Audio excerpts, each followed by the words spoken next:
Llegim Si ha nevat, de Paco Esteve i Beneito. Les muntanyes reblides de neu són l'escenari de la novel·la i d'un període històric convuls en què els nevaters de la Mariola afrontaven, sense saber-ho, els últims temps d'un ofici i d'uns costums que desapareixien acceleradament, igual com la neu es fon.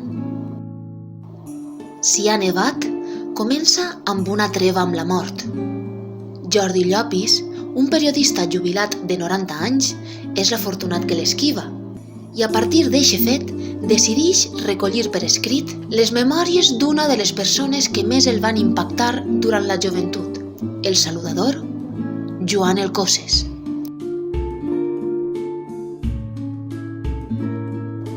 El sostre de la cuina, el llum apagat, la remor esmorteïda del trànsit entrant pel finestró, el meu cos vell estirat en terra.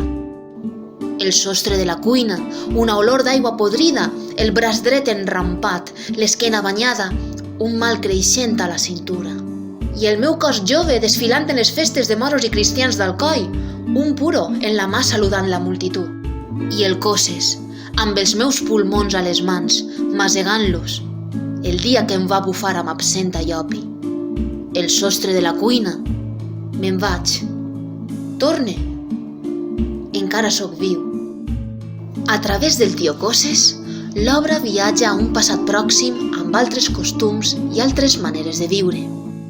I descobreix alguns secrets que encara s'amaguen en les caves de gel de la Serra de Mariola. T'animes a llegir la novel·la? Avant! La pots trobar ací. Llegim.